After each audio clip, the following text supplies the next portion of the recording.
दोस्तों, आपका MS चौहान, आप देख रहे हैं अपना फैब्रिक चैनल। दोस्तों, वीडियो वाइट गारमेंट के ऊपर हम काफ़ी बनाई हैं, बहुत बना चुके हैं, लेकिन काफ़ी लोगों की जिज्ञासा है कि कुछ नई चीज़ बताई जाए। नई चीज़ में कोई काफ़ी बता चुका हूँ हर एक चीज़ के विषय में, लेकिन हो सकता है वीडियो ना देखी हो। तो उसमें क्या है कि जैसे हम हाइपो और ब्लीच कहते हैं, हाइपो ब्लीच को छोड़ के और कोई ऐसे बताओ कि हम कपड़े को पीला कपड़ा पड़ चुका है जो वाइट, उसको कैसे और ज़्यादा वाइट करें, वाइटनेस कैसे दें, उसको ज़्यादा सफ़ेदी कैसे दें। तो उसके विषय में बताया कि क्लोरीन ब्लीच के अंदर, क्लोरीन के अंदर हमारा ब्लीच और हाइपो आता है। उसी ब्लीच में हमारा हाइड्रोजन पेरोक्साइड और मीठा सोडा, बेकिंग सोडा यानी सोडा बाइकार्ब आता है। और उसी तरह पोटाशियम परमैंगनेट यानी जिसको पिंकी बोलते हैं, लाल दवाई भी बोलते हैं, जो देहातों में या शहरों में भी बहुत सी जगह हैं, कस्बों में, कुओं में, तालाबों में, जोड़ में, पोखर में कीटाणु मारने के लिए ये मेडिसिन डाली जाती है। तो ये भी हमारे कपड़ों काम आती है। जैसे हमारे डायनम के कपड़े होते हैं, डायनम की पैंट शर्ट या किसी तरह का भी, उसको फेडेड करने के लिए जो ब्रांडेड जितने भी महंगे किस्म के कपड़े होते हैं, उसमें हम पोटाशियम परमैंगनेट इस्तेमाल करते हैं। बाकी में ब्लीच हाइपो इस्तेमाल करते हैं, जो पटरियों पे या सस्ते जो गारमेंट होते हैं उसके लिए, उसको एक फेडेड करने के लिए। तो उसमें है क्या कि जो भी हमारा गारमेंट होता है, इसमें सबसे बड़ी इसका यूज़ है हमारा इंडस्ट्री के अंदर और डायनम के अंदर, कि डायनम में फेडेड करने के लिए, और फेडेड करने के लिए से क्या होता है कि जो गन होती है, जो स्प्रे होता है, जिस पे गाड़ियों पे, फ्रिज पे या किसी भी चीज़ पे पेंट करने काम आता है, उसी टाइप का ये होता है। तो उसमें क्या कि ये इस पिंकी का घोल उसमें भर के तो उस पर स्प्रे किया जाता है। स्प्रे करने सुखाने के बाद में वो है कि उसको फेड कर देता है। ये ब्लीच है, ये सिर्फ वाइट कपड़े पे हम यूज़ कर सकते हैं। तो वीडियो मैंने इसकी बनाई है पहले भी, मुझे याद है, क्योंकि मैं जो वीडियो बनाता हूँ ज़्यादातर मुझे ध्यान नहीं रहती, फिर भी अपने ध्यान के साथ बताता हूँ कि बनाई है। तो आप इसको क्या है कि इसमें इंडस्ट्री का सबसे ज़्यादा रोल होता है कि हमारा वाइट गारमेंट है क्या कि कलवेशन आ जाता है। कलवेशन इंडस्ट्री में ज़्यादा पता है, क्योंकि हमारे जो डोमेस्टिक वालों को पता होगा, लेकिन लॉन्ड्री वालों को इसके विषय में नहीं पता कि हमारा एक वाइट गारमेंट है कि हमने जो इसकी लेयर लगाते हैं कटिंग के लिए, तो उसमें 100 पल्ले 50 पल्ले यानी थान उस पर बिछाए जाते हैं। बिछाने के बाद में उसे पैटर्न रख के उस पर नंबरिंग करके, उसको मार्क करके उसमें कटिंग की जाती है। फिर उसके बाद नंबरिंग डाली जाती है उसके ऊपर, कि ऊपर का जो खर्चा मतलब जो उसके पार्ट्स हैं एक तरफ से उठाए जाते हैं, उसका सीरियल नंबर एक ही होगा, जिसमें कप, कॉलर, बैंड, पट्टी, तीरा, तो ये बैग, फ्रंट, सारी चीज़ें एक ही नंबर की होनी चाहिए। कई बार गलती से उठा ली दूसरी और वो एक पीस ख़राब हो गया। चैन सिस्टम में ज़्यादा दिक्कत होती है कि एक पीस ख़राब हुआ, उसके बाद सारे ख़राब होते चले जाएंगे, उसमें कलेवेशन आ जाएगा।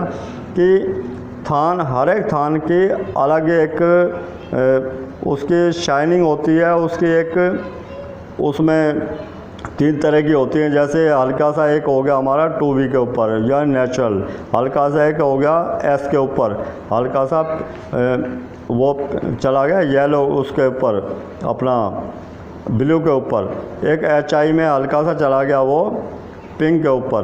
तो वो अगर जुड़ जाएगा तो वो आंखों को चुभेगा। तो उसको इक्वल करने के लिए और वाइट गारमेंट से पीलापन निकालने के लिए हम इसको पोटाशियम परमैंगनेट को इसको हम यूज़ करते हैं। तो यूज़ करने के लिए क्या है कि हम इतना पानी लें कि जितने में कपड़ा आज़ादी से डिप हो सके।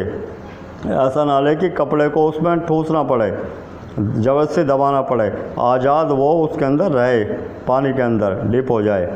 तो उसके अंदर आप जैसे 5 कपड़े लिए तो 5 कपड़े में 5 ग्राम के आसपास डालें और वो कपड़ा ये डालने के लिए आपको कपड़े में डाल के, जैसे हम इसमें ऑप्टिकल वाइटनर या ब्लीच घोलते हैं, उसी तरह कपड़े में बांध के इसको घोलना पड़ेगा।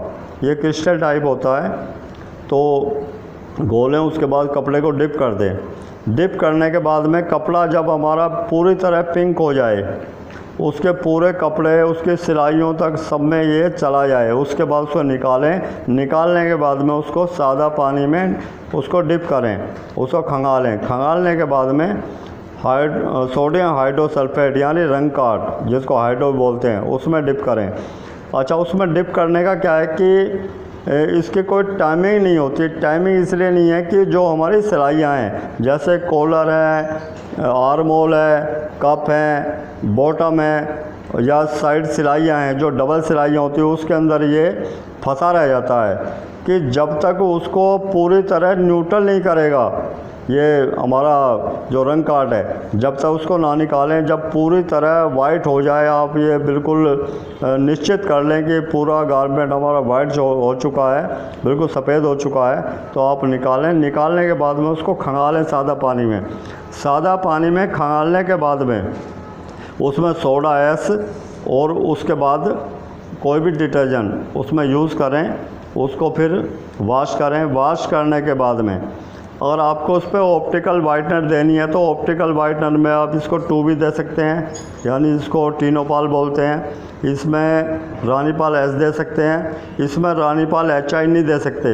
उसका कारण क्या है कि रानीपाल HI है वो पिंक शेड मारता है, और पिंक शेड ऑलरेडी हम इस गारमेंट पे कर चुके हैं, तो आप इसको ना करें।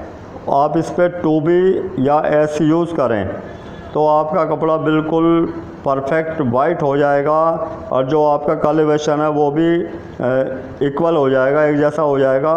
तो ये इस टाइप के कुछ ये होते हैं। ये ज़्यादातर चलता कहाँ है, जो हमारा जो मिल हैं, मिलों में ये बल्क क्वांटिटी में चलता है। बाकी हमारे जो इंडस्ट्री के अंदर ये कुछ कम चलता है, क्योंकि गारमेंट के ऊपर डिपेंड करता है कि उसकी रिक्वायरमेंट क्या है, रिक्वायरमेंट के ऊपर डिपेंड करता है। तो इस तरह के छोटे छोटे जो क्वेश्चन होते हैं, क्योंकि क्वेश्चन काफ़ी लोग इस टाइप के करते हैं अटपटे, जिसका सिर पैर नहीं होता, लेकिन फिर भी हमारी ये कोशिश रहती है ज़्यादा से ज़्यादा उनके क्वेश्चन का आंसर दिया जाए। अब सबका आंसर देना तो संभव नहीं है, वो इसलिए कि हर एक इंसान को खुश करना इंसान के बस में नहीं है।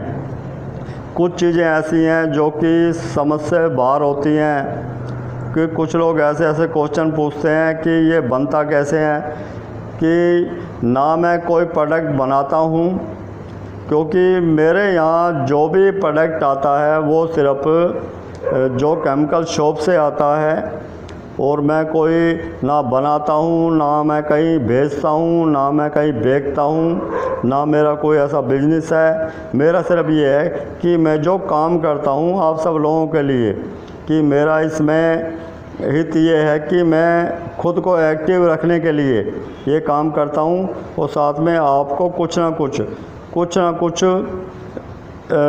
आपको हेल्प कर सकूं, क्योंकि बहुत गुणी लोग हैं इस सृष्टि में। लेकिन फिर भी कोशिश मेरी ये रहती है ज़्यादा से ज़्यादा लोगों को, जिनको नहीं पता, उन तक ये बातें पहुँचें। जिज्ञासा जिनकी होती है कि भाई ये ऐसा क्यों हो गया। काफ़ी लोग पूछते हैं सर मैं कोई केमिकल बना रहा हूँ, मेरा हेल्प करो। तो भाई मैं बनाता नहीं हूँ, लेकिन फिर भी जहाँ तक मुझे नॉलेज है मैं बताने की कोशिश करता हूँ। तो फिर भी थोड़ा ये रहता है कि ना तो मुझे उससे फ़र्क पड़ता है कि भाई कोई सब्सक्राइब कर रहा है, लाइक कर रहा है, या उससे फ़र्क नहीं पड़ता। फ़र्क पड़ता कहाँ कि लोग कमेंट्स नहीं करते। कमेंट करें, अच्छा है, बुरा है, कैसा लगा आपको, क्योंकि मैं बोलता रहूँगा, आप सुनते रहोगे। काफ़ी लोग देखते हैं, उसमें 2-4 लोग ही कमेंट करते हैं कि जो कुछ ऐसी बातें कहते हैं कि दिल को छू जाती हैं, मेरा सबसे बड़ा ये मोटिव होता है कि जो भी लोग मेहनती लोग हैं वो मेरे दिल के बहुत करीब हैं, और दुनिया में हर एक तरह की सोच के लोग हैं कि लोग ये कहते हैं, जैसे मैं कहता हूँ कि भी ईमानदारी से काम करो। ईमानदारी का मतलब ये नहीं है कि आप फ्री में करो, आप कमाओ, लेकिन परफेक्ट नॉलेज तो रखो। जिस काम को आप कर रहे हो उसकी नॉलेज तो आपको परफेक्ट होनी चाहिए। ऐसा नहीं है कि मैं सब कुछ जानता हूँ कि आप नहीं जानते। लोग 30-30, 40-40 साल से काम कर रहे हैं, जो वो कर रहे हैं ना, उनका मार्केट में नाम है। लेकिन फिर भी कोई नई चीज़ मिल रही है तो उसको आप यूज़ कर सकते हैं, उसको ट्राई करके देख सकते हैं। तो ये है कि मेरा सिर्फ यही रहता है कि ज़्यादा से ज़्यादा नॉलेज करें, नॉलेज लें, और सबसे बड़ा गुरु आपके अंदर बैठा है उसको जगाएं, एक्सपेरिमेंट करते रहें निरंतर। और जो एक्सपेरिमेंट करते हैं, जो मेहनत करते हैं, वो उनको सफल होने से कोई भी नहीं रोक सकता, क्योंकि कर्म योगी एक इंसान कभी भी असफल नहीं हो सकता। उतार चढ़ाव ज़िंदगी में आते हैं तो उससे घबराना नहीं चाहिए, हौसला बुलंद रखना चाहिए। जिसका हौसला टूटा, कि जो कहते हैं ना कि अपने आप से अपनी नज़र में गिर गया एक बार, तो वो इंसान फिर उठना उसका मुश्किल है। अपने आप को स्ट्रॉन्ग रखें, और जो भी आप काम कर रहे हैं, ड्राई क्लीन का कर रहे हैं या डोमेस्टिक का कर रहे हैं या कपड़ा इंडस्ट्री में है, एक्सपोर्ट में है, जहाँ भी हैं, अपने आप को बिल्कुल स्ट्रॉन्ग रखें। और ये कि हाँ मैं कर लूँगा, क्योंकि एक गुरु मंत्र मेरे पास है। गुरु मंत्र ये है कि मेरे सीनियर ने बोला कि ये काम हो सकता है, हो जाएगा, तो मैंने बिना सोचे समझे कहा हाँ सर हो जाएगा। तो मुझे नहीं पता कि कैसे होगा, लेकिन जिस वक्त मैंने ये कह दिया ना कि हो जाएगा, तो उस टाइम मैं ये सोचूंगा कि मैंने हाँ तो भर दिया है, अब मैं इसे करूँगा कैसे। उस टाइम कहते हैं दिमाग की बत्ती जलती है। उस टाइम हम ये सोचते हैं कि इसको इजी, हमारे आसपास कौन सा केमिकल है और कौन सी चीज़ ऐसी है कि हम इसे जल्दी कर सकते हैं, कम टाइम में अच्छा काम कर सकें। ज़रूर नहीं है अच्छा बहाने खोर लोग क्या कहते हैं, वो केमिकल होता तो ऐसा हो जाता, वो होता तो ऐसा हो जाता। ये नहीं, आप ये देखो कि आसपास कौन सा केमिकल है, इससे आपको ये करना है और इसको बिल्कुल परफेक्ट करना है। तो ये चीज़ें होती हैं कि उसको मैनेज करना, कि हमें उसका मैनेज करना है और उसको जो प्रॉब्लम है, जो समस्या है, उसका समाधान ढूंढना उन्हीं चीज़ों में, और कम टाइम में ढूंढना है। खर्चा कम हो, क्योंकि उसकी लागत भी कम आनी चाहिए। ऐसा नहीं कि आप ये कहो भाई इतने का केमिकल मंगाओ या वो मंगाओ। कम से कम कोशिश ये करो कि आप कम से कम खर्चे में उसको करो और करके निकालो। काफ़ी लोगों के क्वेश्चन आते रहते हैं, सर इस टाइप का कोई केमिकल भेज दो या वो, तो मैं खैर इन चीज़ों से थोड़ा दूर रहता हूँ, क्योंकि मैंने कभी इस टाइप के काम किए नहीं हैं। काफ़ी लोग जैसे मेरे पास मिलने के लिए भी आ गए थे यहाँ पे, जैसे एड्रेस दिया था, तो अतिथि हैं, आए तो बहुत अच्छा लगा। लेकिन कहते हैं ना सबके चूल्हे मिट्टी के हैं, तो ये है कि भी शहरों के अंदर सीमित एक वातावरण होता है, सीमित हिसाब किताब होता है। लेकिन फिर भी जो लोग आए हैं उनका एक आभार व्यक्त करता हूँ कि भाई हमारे अतिथि आए भगवान के रूप में। बाकी आप ज़्यादा से ज़्यादा कोशिश ये करो कि काफ़ी केमिकल नहीं मिलते, दूर दराज के एरिया में नहीं मिलते, तो वहाँ पे क्या है कि आप थोड़ा मेहनत कीजिए। क्योंकि हमारे टाइम में तो ये चीज़ थी नहीं यार, मुझे भी अभी हकीकत में नहीं पता कि ऑनलाइन में क्या मिलता क्या नहीं मिलता। मैं भी थोड़ा बहुत ही टाइम मिलता है देख लेता हूँ भाई क्या मिलता है या क्या नहीं मिलता। आप ऑनलाइन में इसको सर्च करें। बाकी ए ग्रेड के जो केमिकल हैं बहुत महंगे होते हैं, जैसे हमारा अनुपम है, डिमेथिल फॉर्मामाइड 1300-1400 रुपये की शीशी बता रहे हैं कि ये इतने की आती है, वो गलत है। इसका जो रेट होता है 90 रुपये से लेके और 120 रुपये के बीच में होता है। तो इस टाइप की चीज़ें हैं। जैसे मैजिक है, मैजिक का रेट 70-80 रुपये के आसपास है। तो इस टाइप की जो चीज़ें हैं, कुछ लोग क्या है कि ऑनलाइन के बहाने लोगों को लूटते हैं, लेकिन मजबूरी आपकी ये हो जाती है कि आपको मिल नहीं रही, तो आपको लेना एक स्वाभाविक बनता है कि आपको चाहिए तो आप लोगे।